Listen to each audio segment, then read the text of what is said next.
Welcome to the Real Film Nerds Podcast. Welcome, boys and girls, to the Real Film Nerds Podcast. My name is Matt, your hostess without the mostest, unless my co-hostess, Mysterious Mike Talent, is sitting next to me. Mike, how are you? Doing good, Matt. Doing good. So, Mike, what do you think? I think that's just the intro I'm going to stick with.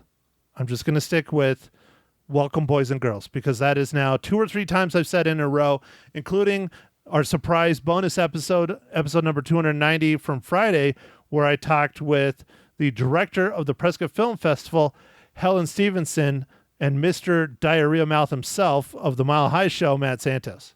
Yeah. Matt, I think that's a great intro. I'm trying to think of what I'll do for Harvest Horror Fest, but I don't know. Is like ghouls and goblins or whatever, they're not gender, right? So what do I do? What about gender neutral? I mean, would be that be like a hobbit? But hobbits have genders, and hobbits aren't scary. So would it be like a troll? But you can have boy and girl trolls. I learned that with the ones in high school. You know, the ones with the long hair and they were naked all the time. Yeah. What about the orcs? They always seem like they're men. Like, are there female orcs? No, I think there are female orcs. So maybe that's the way you go, Mike. You can go with orcs. Or maybe just go with serial killers, because anybody can be a serial killer. Oh, that's true. Okay. All right, Matt. Well, I guess back to it. Okay, all right. We got to figure it out. So there's a little teaser of what's coming up for our next podcast after this one. But right now we are here to talk episode 291. Yes, 291. We still have to figure out what we're doing for episode 300 on our giveaway, but we are doing a big giveaway, and it is coming up fast, Michael. But we're talking about the movie that we missed out on opening weekend, but I think it was fine because it's still doing gangbusters as far as I know, and that is The Woman King. Mike, why don't you go ahead and give us the breakdown? All right, Matt. Yeah, The Woman King was directed by Gina Price Blythewood, and it's written by Dana Stevens and Maria Bello, and it's starring Viola Davis, Tususu Oh man, all right, everybody. That's at least 2 drinks, maybe more, because Mike can't get the first or last name right. Tusu Mumbai, Lashana Lynch, and Sheila Adam. Whew. All right. And a historical epic inspired by true events that took place in the kingdom of Dahomey, one of the most powerful states of Africa in the 18th and 19th centuries. Okay, Mike. So before we get too ahead of ourselves, you did good. You did good, Mike. You got everyone else. You just got that one, and I sat there and tried to pronounce it too, and I'm not going to try because then our listeners will have to take more drinks. And I want them to be somewhat sober for this next one because, Mike, we have a giveaway. Another giveaway. All right, man. Another giveaway. What are we giving away this time? So, Mike, this movie just came out last week in Canada, and I think it's going direct to streaming here. I think it's only on Redbox. I think Redbox is a part of the production on this. Yes, that's right. And so we're giving away rental codes for it. It is a film starring Mr. Mel Gibson. And, actually, you know what? I take that back. I don't think it's starring him. It doesn't look like it in the trailers. It looks like it's mostly starring Josh Duhamel. And you would recognize Josh Duhamel, Mike. He's been a bunch of stuff. Let me see. There's he was in Transformers, wasn't he? Is probably like his biggest thing. He was huge in Transformers. He was in a Buddy Games. They're doing a Buddy Games 2. He was in the Mighty Ducks TV show, the Blade Runner Black Lotus TV show. He does a lot of stuff. Everybody knows who he is. But it's starring Josh Duhamel and Alicia Cuthbert. And I guess we could say it's starring Mel Gibson because he is on the poster, but I think he's more of a side character. He's like the boss. At least that's what it looks like in the trailer. But movie's Bandit. Mike, I know I'm putting you on the spot, but what should our listeners do to be entered into our drawing to win a copy of one of these digital rentals? Oh, Matt, that's pretty easy. Let's just have them tell us their favorite Mel Gibson movie. Didn't we do that before on one of our other Mel Gibson giveaways though? Maybe, but I mean, it's fine. Oh, how about our favorite Mel Gibson movie since the year 2001? How's that? All right. Since the year 2001. Go. I don't know. I'm just trying to change it up a little bit there, Mike. Just change it up a little bit. So anyways, all right, let me get to the business so we can continue on with the pod. After escaping prison, a charming criminal assumes a new identity and robs 59 banks and jewelry stores while being hunted by police. Based on a true story, see Josh Duhamel, Alicia Cuthbert, and Mel Gibson in the all-new movie Bandit. Own it or rent it on digital now. And again, that's from our friends over at Paramount. I don't know if they had a hand in this, but I think they did a little bit. It's probably one of their smaller studios. But I know Redbox is, and Redbox is the one that has given us the code. So, yeah, go ahead, tell us your favorite Mel Gibson movie from the year 2001 and newer. And, so back to the podcast where we chat about The Woman King. Mike, ready, set, first impressions. I kind of thought this movie was going to be like a female 300, and it was, I guess, in some ways, but it wasn't in a lot of other ways, and I really liked it. So I can see how the relationship to 300, because it is a brutal hand-to-hand combat film, which I will get into a little bit more later as one of my things that I wasn't super keen about. But overall, I think this movie was awesome. I think it's well worth a watch. I think if you can, go see it in the theaters. I think it's well worth it. I think it was really good. Viola Davis is absolutely incredible, like she always is. I mean, she just is. She knows what she's good at, and she exploits it, and she's awesome. But the one that I will say is kind of a breakout a little bit, at least for me in this movie, is Lashana Lynch. She was, wow, she did such a good job as kind of like the mentor, kind of like training leader of the elite soldiers. I don't know if she had like a title or anything, but she really kind of like connected. She was more of like almost like a mothering figure in a way. yeah, I don't know if she had a title, like, because Viola Davis' character was like a general, but they never said, like, I guess the lieutenants, they never said like their ranks really, or like I don't think they had formal ranks Other than the general, but she clearly was like the one that like helped teach more. And then also Sheila Adam, she also helped teach quite a bit as well, but she was almost more of like Viola Davis's character's like advisor and medicine woman, but she also had a hand in like training the young soldiers as well. Yeah, she did. She did seem like kind of an advisor and a more of a spiritual type person who was able to help through the dark times. You're not talking much, Mike. You're not talking much. Are you looking up the MCU tie-in? No. No, I know who the MCU tie-in Matt is. I'm just trying to think, like, so this movie was, I don't know, it was I thought it was more going to be a lot of like violence in it, and it was. I mean, there's lots of fighting, but it ended up being more of a story about relationships and family and I guess just all the stuff that, you know, makes good movies. And so this was a great movie. No, I agree. I thought it was, I don't want to say that there wasn't enough hand-to-hand combat, like fighting, battling. I would have liked to have seen some more. I guess I can go ahead and spoil it a little bit. I guess it's kind of a spoiler, but not a spoiler. I don't know if you found it very curious, Mike, but the battle scenes where they're blatantly just hitting each other, and it's hand-to-hand combat. There's some, black powder guns here and there, but it's mostly hand-to-hand combat.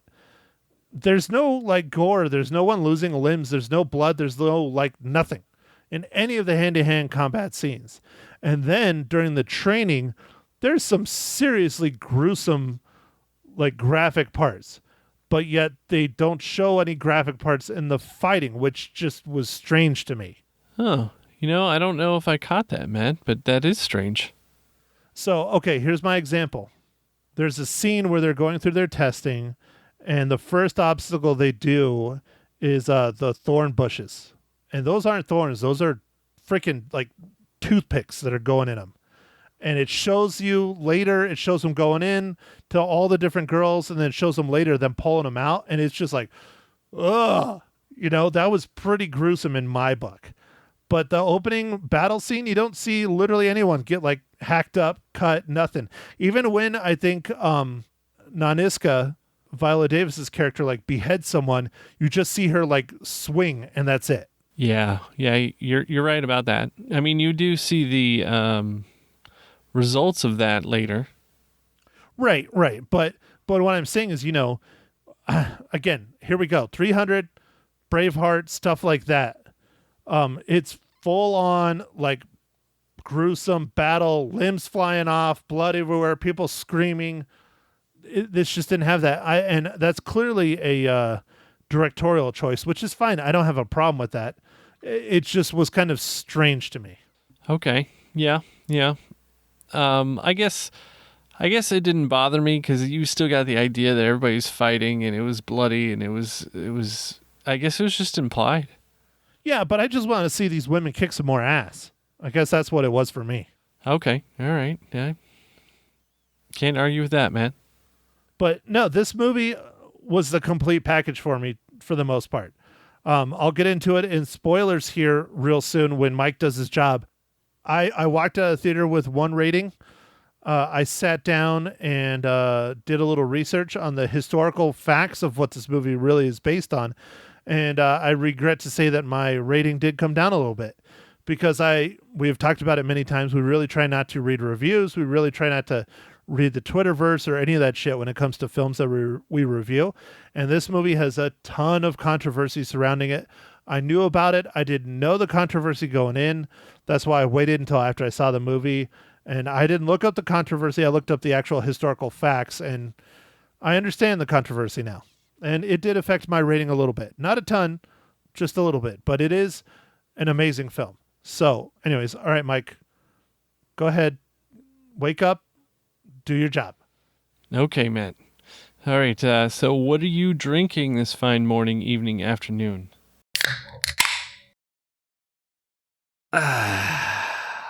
Mike, I'm just drinking a lowly Michelob Ultra. Oh, okay. All right. Well, I am, starting to get the feeling that it's fall. So, and the beer store is full of pumpkin beers. So it's time, Matt. It's time to do it. Dude, I thought you were only allowed to drink pumpkin beers during the Harvest Horror Fest. Oh, well, I guess I violated my own rule. The pumpkin spice latte from Left Hand Brewing was what I had today. It was fantastic. A PSL beer. Wow, your man card just dropped. Oh, I love it. At least 2 or 3 points. You're a big fan of the PSL, huh? Oh, yeah, man. It's great. Do you get a PSL coffee every morning, too? Yeah, dude. When I feel like spending $10 on a coffee, that's what I do. $10? Clearly, you haven't been to Prescott in a while. It's like 15. Wow. And that's for the small? No, I don't know. I don't go to Starbucks or any of those other coffee places. I make it at home, and I get the good old-fashioned Folgers. Pumpkin spice Folgers? I don't even know if they make that. No, it's I don't know, the one dude. in. They probably do. It used to be a metal can, which was actually a lot more environmentally friendly. Now they're plastic jugs, and it just says Folgers, and that's it. Well, I bet they have a pumpkin spice. They've got to. Everybody has one, so I wouldn't suspect they wouldn't have one, Yeah, man. Even Pei Wei has pumpkin spice Chinese donuts. That doesn't make any sense. What? Pei Wei, the place, it's like a fast food P.F. Chang's. Oh, I know what a Pei Wei is. I like myself some Pei Wei. But they have pumpkin spice donuts at Pei Wei. Yeah, right now. That doesn't make any sense. Nope. Well, I guess you can't have pumpkin spice sushi. That probably would be good. Or pumpkin spice chicken instead of teriyaki chicken or whatever. I think you could have pumpkin spice chicken. Ugh. Uh-oh. He got the book. He's anxiously awaiting me. I better stop jabbering. What is this week's just awful dad joke? I got dad jokes, I don't think they understand though. Gotta think I'm funny, other people never laugh though. Dad jokes. Why couldn't the underage Angle get a loan? The underage what? Angle? Angle. Like angle like geometry angle? Yeah, angle like geometry. Well, if I meet an angle that is conscious, then it should be doing its math for me. His parents wouldn't co-sign. You're such a nerd. Hey, this is the Real Film Nerds podcast. There you go. We're living up to our name. I thought it was fun. Oh, Mike. That's ridiculous. Okay, here we go. I know. Here we go. One of the most important questions ever of your life. How does the Woman King relate to the Marvel Cinematic Universe?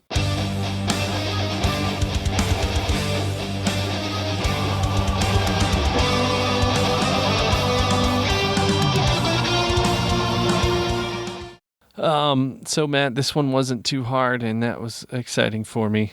Lashana Lynch was also in Captain Marvel as character Marie Rambeau. Oh yeah, she's a big character in the comic book world, not so much in the movie. Yeah, so that was nice. Sometimes it's a lot harder to find them, but that was nice on this one. So cool, good job on picking this one, Matt. And then how does it relate to the Star Wars universe? John Boyega. And then how does it relate to the DC universe? Viola Davis. So see, there we go. We knocked 3 out, Mike. Yeah, all the different comic book things all at once. Boom. Well, Star Wars is a comic book, but I wouldn't call it a comic book thing.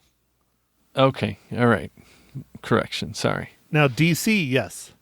But Star Wars does have a comic book, and the comic book came out after the films. Ah, that makes sense. So anyways, all right. Onward and upward into the spoiler territory. Michael, I will let you go first since you're not really talking and I'm just sitting here jabbering on and on like I did on episode number 290. So spoil away, kind sir. Well, Matt, for this movie, I really liked the character played by Tuhusu Mumbe Nawi. I really liked that a lot of the movie was about Nawi's training and growing up in this. I don't know. I forget what their name is. The Warriors. What is their name? They have like a name. Well, the Defenders of the King of Dahomey. And No, it's not. It wasn't Okoye. It was started with an O. it's okay. I didn't. I thought, like I said, I thought this movie would be kind of more like 300 with just like a lot of fighting and some story and stuff, but not as much. Like this one had a little bit more of the feels, Matt. It had like, some characters that had some hardships and family problems and it was just, I don't know, man. It was a lot. There's more depth to what was going on in the characters, and I think it worked well on the big screen. It was even kind of cool to see the kind of like this romance relationship with this guy visiting from was he Portugal or because he spoke Portuguese, right? He spoke Portuguese, but they don't really disclose, I think, where he's from. But it's either Portugal or Brazil because I think those are the two main places where they speak Portuguese. Yeah, and I know Portugal was huge with the navy and the trade of slaves and all yeah, that. It probably was, yeah. Yeah. So, but that was cool. I didn't know that part was in the movie, and I don't know. I felt like that really kind of weaved together a bunch of different characters and storylines. I liked it, man. So they're the Agoji. Agoji, yeah. Yeah. Okay. Agojie. Agoji. Yep. I also liked kind of the build up of like Viola Davis's arch nemesis character. Was it Obi-Aid, or I don't know how he I liked how his character, like how he kept showing up, and like it wasn't just like they meet and beat each other or whatever. It was like a continual like battle back and forth. I like that. That was kind of I don't know. It showed you how they were both really good, I guess, like they're both really good warriors and tough to beat. I concur with most of it, Mike. I liked a lot of what was going on. I liked the acting. I think the following the story of, I don't want to spoil who she is, but Nawi, I thought it made it a little bit more personal, a little bit more relatable. It's kind of interesting how in this culture, if you don't take a husband, they just kind of drop you off at the palace and say, here you go. And I guess in real life, if they don't make it as one of the warriors, they take him out and just like behead him and just get rid of him. Oh man, so it is kind of like 300. Kind of, yeah. If you don't cut it, then there's no place for you in our society, and we just take care of you. But so I guess I can start getting into the controversy surrounding it, since we are in spoilers, and it'll probably be a nice long discussion or topic. But so the Woman King, the tribe, the Dahomey, they make it seem like in the film that they are not okay with the slave trade, and they don't agree with the people being sold into slavery to white people or slavers or whatever, because not all of them were white, obviously, as you see in the film. But in reality, the reason why the Dahomey people were as big and as powerful as they were, and why they were warriors, or one of the reasons why they were warriors, is they would go and attack other tribes just to steal people to sell into slavery to make money. Which they lend to that in the movie. They're saying like, but they're kind of saying that they need to change their ways. Yeah, they don't really openly talk about it. The other tribe with Viola Davis's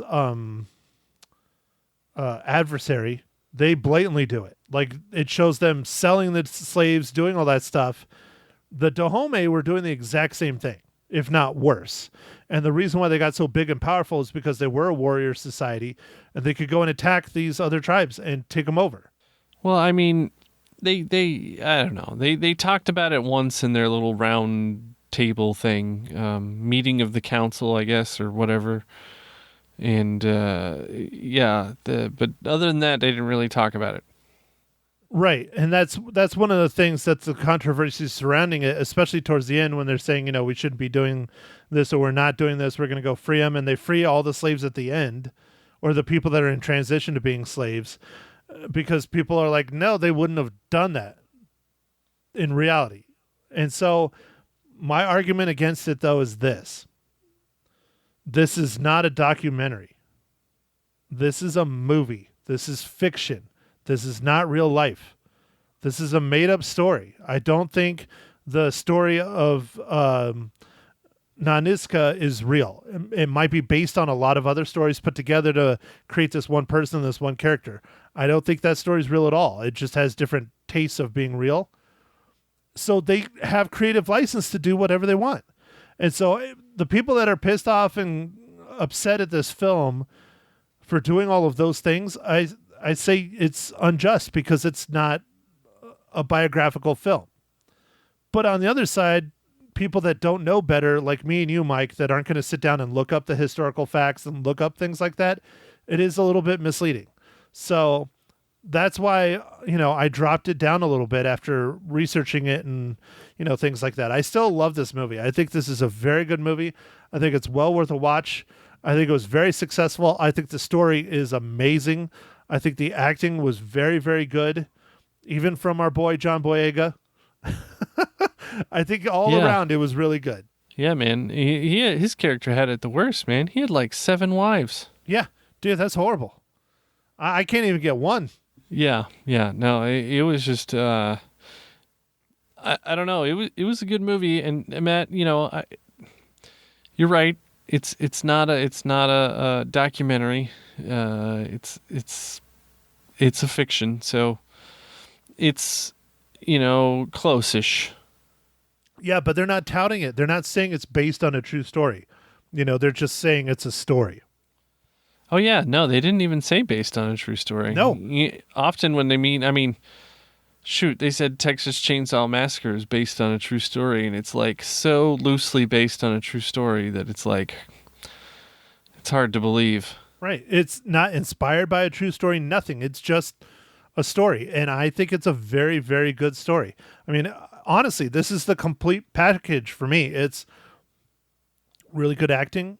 The costuming was very, very good. The sets are very good. The only thing that I have to say is a little lackluster was the cinematography. It's not bad. It's just nothing special. It's just good. It's okay.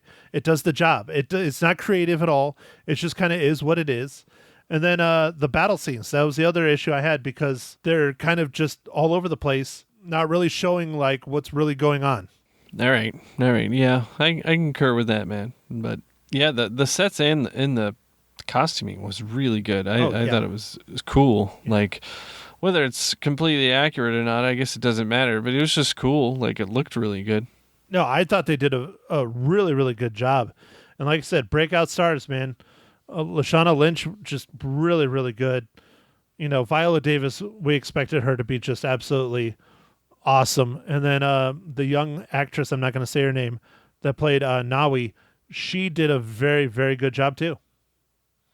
Yeah, because I feel like half the movie is about her character's arch, Nawi's. So Well, it starts out with a battle and introducing who these warriors are and the kind of reverence they get. I mean, like, the public isn't even supposed to look at them. They're just supposed to, like, that's how, like, badass they are. They're not even supposed to look at them.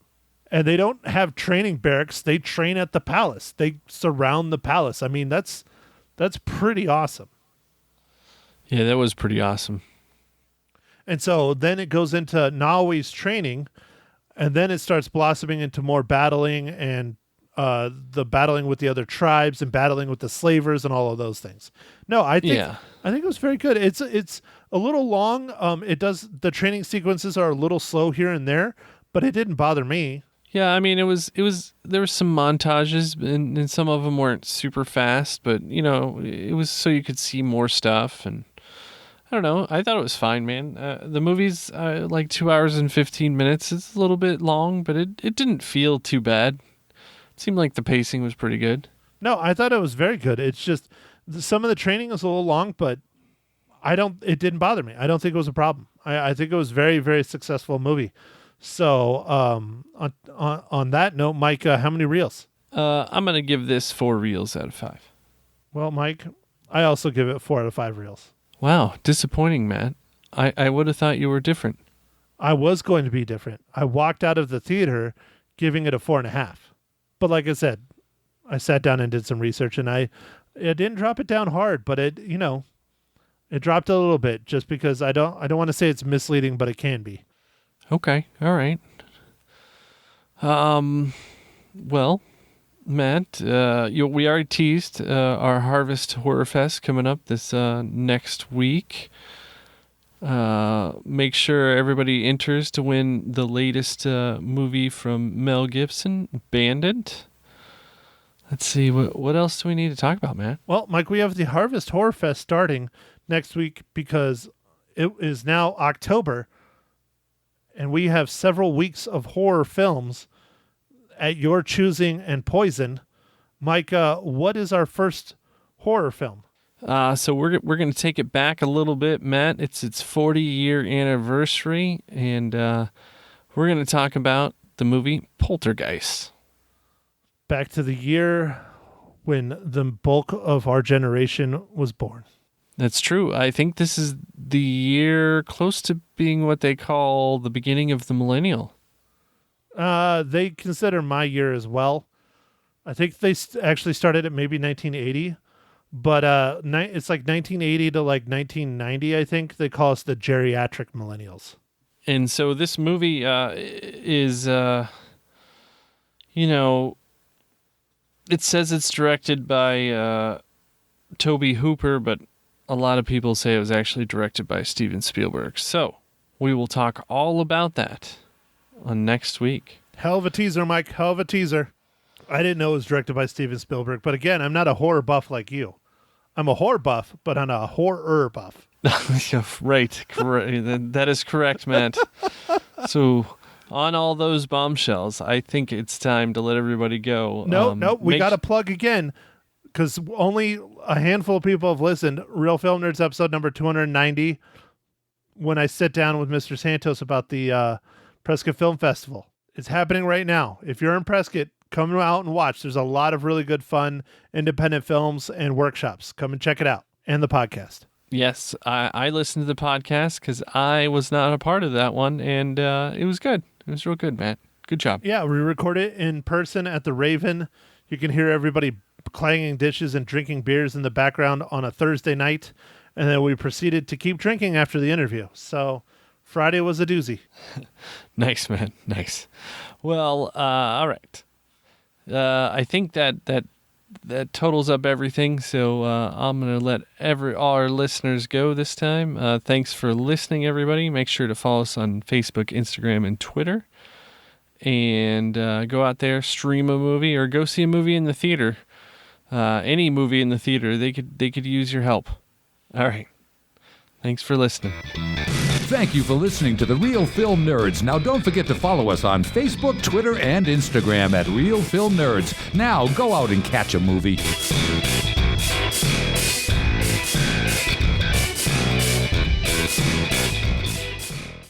That's Matt Hinshaw's theme song. Damn, it feels good to be me. On Magic 99.1, Andy Grammer. How you doing? That is not my theme song.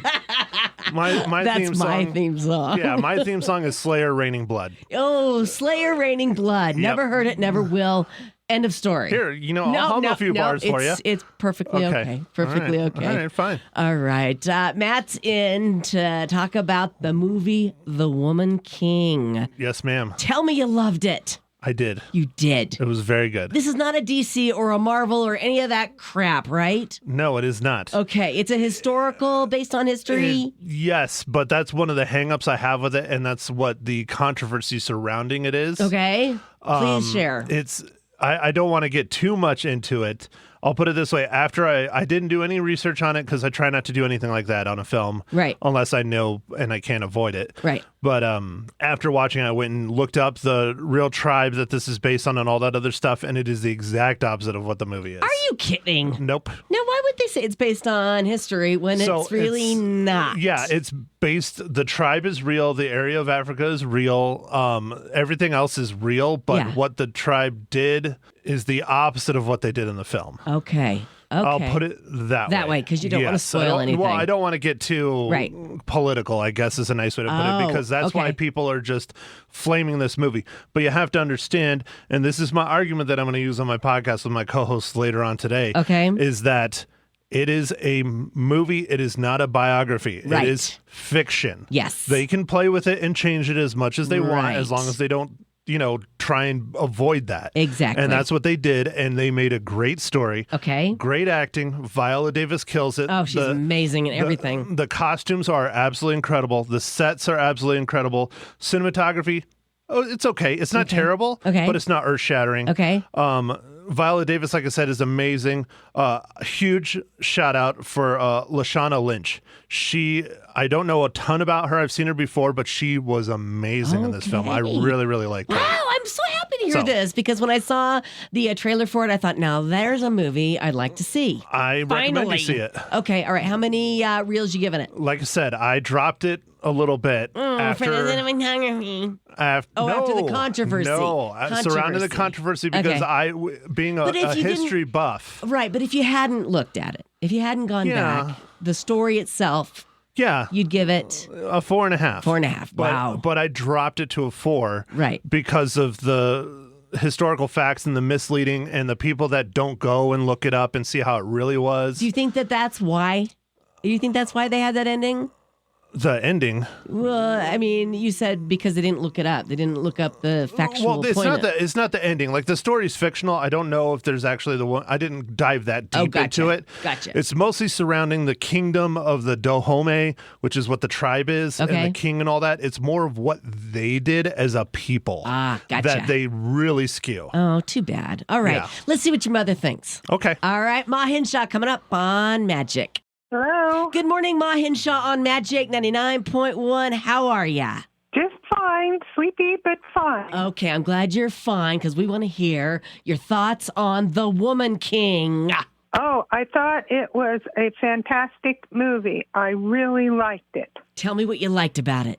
About the story was really, really good. Viola Davis was amazing. What an amazing actress. She really is. Yes, and no snores. My husband kept awake Wow, that's amazing.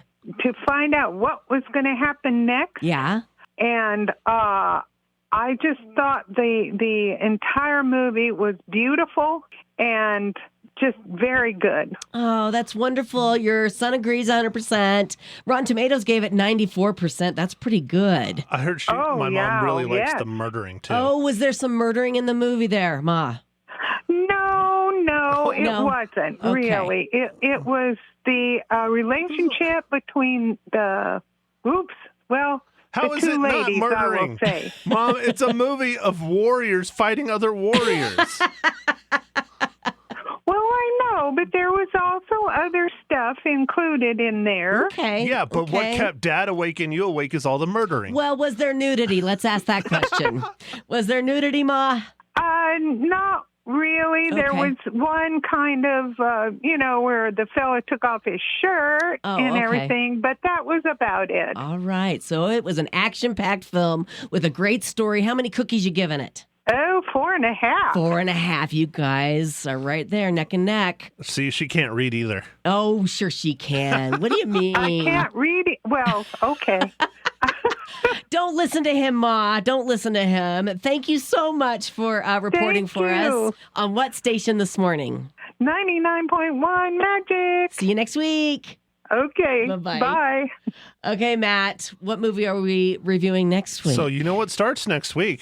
The Horror Extravaganza. Yeah, the Harvest Horror Fest. I don't know which annual one this is. It's our 4th or 5th or something. Okay, all right. And so this year, a little film turned, because it came out in June, Okay. 40. And so we are kicking it off with the 40th anniversary of Poltergeist. Poltergeist. I remember seeing that movie for the first time in the theater. It was a while Then ago. you can talk about it. Very good. Guys, check out the podcast. It's called The Real Film Nerds. Maddie, thanks for coming in. No, thank you, Lisa. You're welcome.